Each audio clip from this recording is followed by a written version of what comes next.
Apple үнэхээр шинэ утсаа гаргахаар хуучин утсаа удаан болгож байсан уу гэдэг асуултанд бол хариулцгаая. Тэгээ хурдны яг товчор хариулах юм бол тийм болон үгүй.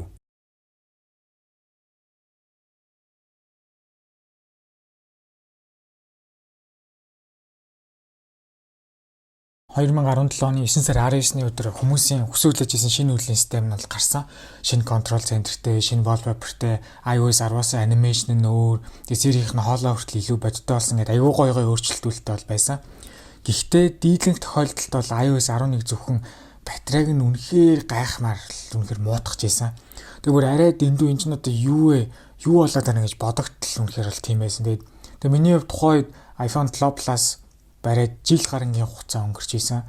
Тэгээд iOS 11 гараад тэр шөнө шууд суулгаж байхад ерөөсөө амар халаал эхэлж ийсэн. Тэгэл гоё шинэ юмнуудыг н оролдож үзэл байж хахад ерөөсөө нүдэн дээр бараг нэг хэдэн минутанд л ерөөсөө 10-20% зэнийг байхгүй болоод байсан. Тэгээд эн ч одоо юу вэ гээл нийтээс яг давхар юм үзэл явахад л яалтчгүй дэлхийд даяар iOS 11 бол хайр наргүй бүгдийн өстө бодоо болгож ийсэн. Хэрвээ та нар одоо iOS 11-т ингэж өртөжсэн бол комент сектэйг өөрийнхөө юу болж ирснийг бол одоо бичиж үлдээгээрэй. Тэгээ миний толгойд яг нэг л бодлол орж ирж байсан. Яаж ч удсан дефолт OS нь iOS 10-аар эхэлж исэн гар утас. Нэг ихнэр нэмэгдээл iOS 11 болж иж ингэж амар модно гэж байхгүй дээ гэд би бол ерөөсөө итгэж өгөхгүй байсан. Тэгэд өмнөх жилүүдийн шинэ үйлдвэрлэлийн системүүд болон нэгэн жилийн одоо настай iPhone-уудыг харилцан одоо хамаарлыг ямар байсныг мэддэг байсан болохоор харьцуулж удаад үнэхээр бол гайхажсэн. Тэгээд жишээ нь бол iPhone 6-ээс iOS 10 дээр ямар мундаг байсан бэ те? iPhone 6 iOS-ыг дээрс айгүй хөөрхөн өнгөрч исэн. Тэгтээ яг хурд нь бол хэцүү байсан. За тэгээд тэрнээс гадна iPhone 5-ээс iOS 8-ыг бас ямар мундаг давж илаа. Гэтэл бол iPhone 7 iOS 11 дээр ийм байхыг хараад бол үнэхээр итгэж өгөхгүй байлаа. За тэгээд 2017 оны 12 сарын 28-нд буюу яг тухайн үед яг намар iOS 11 гарсны дараа одоо 12 сарын 28-нд Apple-ыг аль биесээр бол мэдэгдлээсэн. Тэрэн дээр л ерөөсөө яг юу гэж хэлсэн бэ гэдгийг би та нарт зөвөршөд одоо хэлээ явчих. Яг өөрийн үг байхгүй яг Apple-ыг юу гэж хэлсэн бэ тэрийг л та нарт хэлье. За юу гэж хэлсэн бэ гэхээр iPhone-ыг хэрэглэгч нартай хэлэх зүйл байна. Батарей болон яг утасны яг одоо тий ажиллагааны тал дээр шүү. Тэгээд хуучин iPhone-ы хэрэглэгч нар дээрх одоо хурдны асуудал ямар байгаа талаар бид нар бол холбогдлолтой репортуудыг бол ингээд сонслоо. Apple-ийн зүгээс яг урмыг тань хугалсан зарим тохиолдлууд байгааг мэдж авлаа. Тэгээд биднийг уучлаарай гэдээ бол яг жинхнээсээ бол яг одоо аль биесээр яг ингээд уучлалт гуйж гинэ гэдэг зүйлийг бол хэлж ийсэн. За тэгээд энэхүү асуудлын талаар маш их буруу ойлголт бол байна. Тиймээс энэ асуудлаа тодорхой болгож мөн бид нэр цаашдаа ямар өөрчлөлт одоо хийж байгаагаа хэлье гэж хэлж ийсэн. За тэгээд хамгийн чухал өгүүлбэрүүд нь одоо л эхэлж байна. Одоо юу гэсэн бэ гэхээр юуны төрөнд бид нар хизээч ямар нэгэн байдлаар ямар ч Apple-ийн бүтээгдэхүүний нацралтыг албаар богинохон болохгүй. Мөн хэрэглэгчдийн сэтгэл ханамжинд ингэж нөлөөлж шинэ бүтээгдэхүүн худалдаж авах одоо зүйл рүү хизээч одоо чиглүүлж байгаагүй шүү гэж хэлсэн. За тэгээ өөрчлөх юм бол бидний зорилго нь хэрэглэгч та нарын одоо хайрыг татсан бүтээгдэхүүнийг бүтээхийг л одоо зорддог. За тэгээд бас iPhone-ыг аль болох л удаан ашиглагдахаар бол бүтээдгээ. За тэгээд батарейны эдлэгээ болон тэ хэрхэн явагддаг вэ? Одоо бүх дахин цэнэглэгддэг батарейнууд химийн насжилтанд бол ингээ ордгоо. Одоо зөвхөн батарейг цэнэглэх нь химийн насжилтанд нөлөөлдөг цор ганц бас зүйлсүүдийн нэг нь бол биш юм аа. Одоо жишээ нь халуун орчин нарны тусгалд одоо цэнэглээд ингээ байнга байлгачих юм бол химийн насжилтанд бол шууд одоо нөлөөлдөг. За тэгээд насжилттай батарей нь цэнэг баг үедээ ажиллагааны үед муудаж түүнээс үүдээд шууд ундрах асуудалтай ингээ болдгоо. Тэгэд өмнөх жилүүдэд одоо аль гар утсан дээр тэр үйлдвэрлэлийн системүүд дээр бол яг шууд унтрахаас хэрэгэлсэн үйлдвэрлэлийн системийн апдейтыг бол бид нар гаргаж ийсэн гэж бол хэлж ийсэн.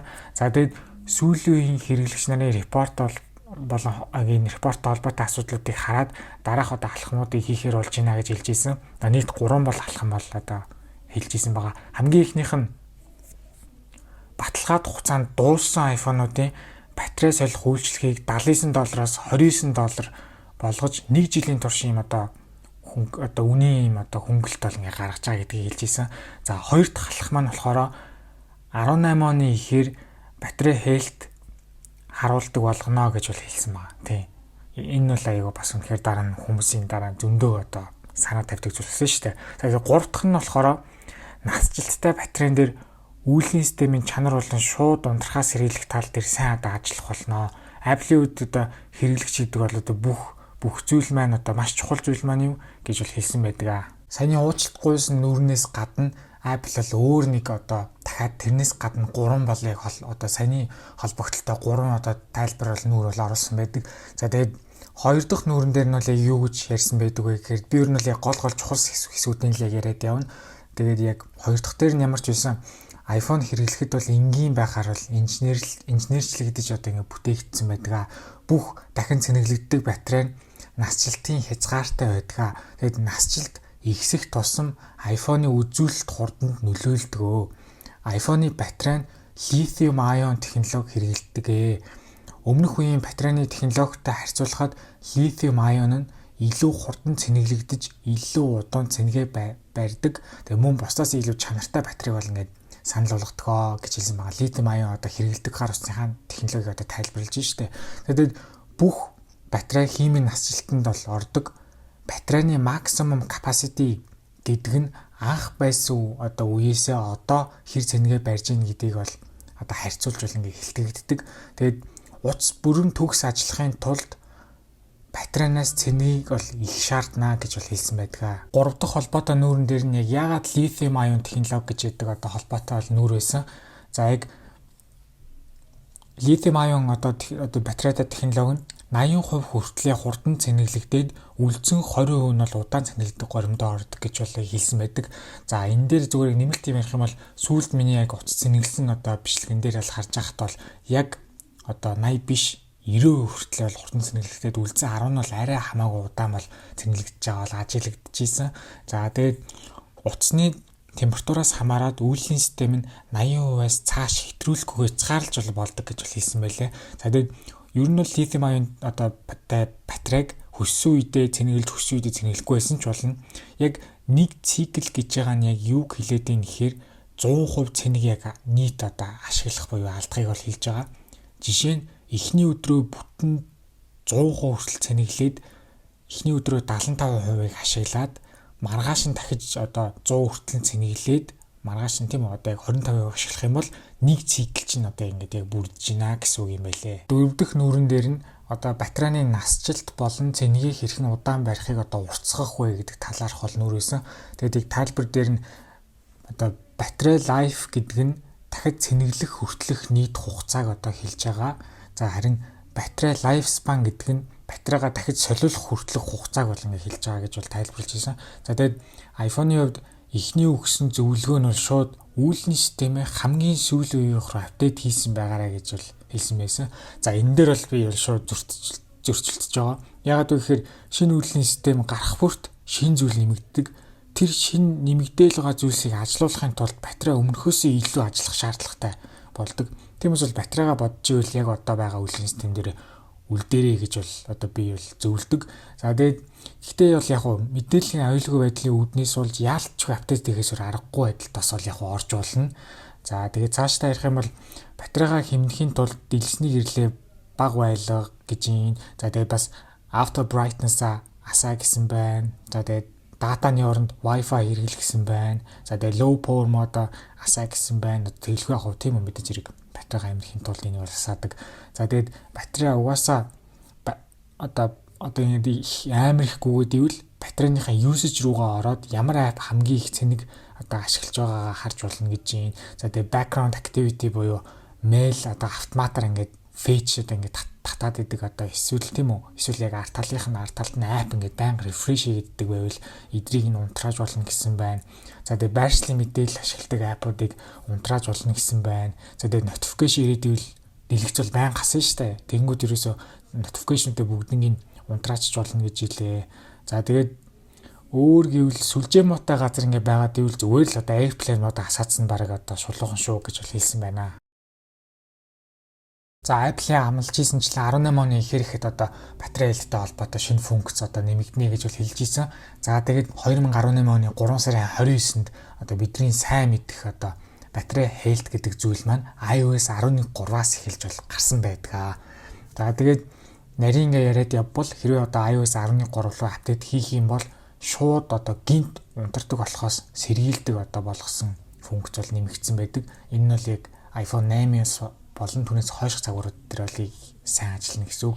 Харин iPhone 6 болон түүнээс хойших загварууд дээр болохоор шууд хэрвээ ингээ унтарчих юм бол дахиж унтрахаас сэргийлсэн тохиргоо нь бол одоо ингээд автоматар хасдаг ингээ болсон юм байна.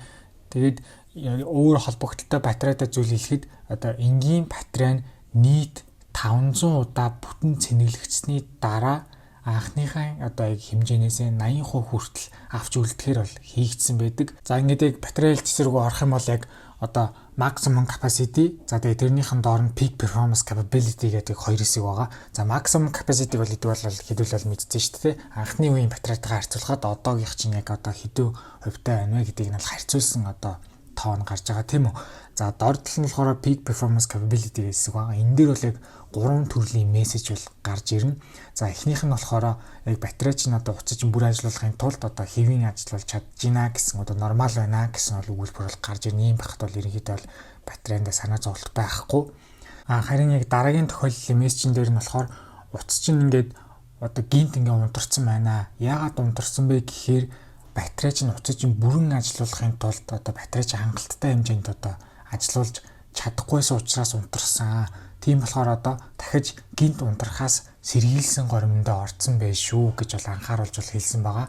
За дараагийнх нь болохоор одоо саяны тэр одоо гинт унтрахаас сэргийлсэн байгааг нь бүр ингээд disable хийгээд унтраацсан байгаа юм байна шүү гэсэн бол одоо хоёр төрлийн мессеж бол ингээд гардаг байна. Тэгэхээр бол яг ер нь бол одоо саяны хоёр мессеж одоо гарцсан ер нь бол байвал батарейгаа ер нь солиулахад буруудахгүй гэсэн үг юм аа. За тэрнээс гадна одоо сая хэдүүлээ maximum capacity-г нэрчлээ, peak performance capability-г нэрчлээ. За тэгэнгүүт энэ хоёрын дээр бас яг ямар мессеж гарч ирэх боломжтой вэ гэхээр одоо important battery message гэдээ гараад ирнэ. Тэрэн дээр нь бас ингээ 3 төрлийн одоо мессеж гарч ирнэ гэсэн үг.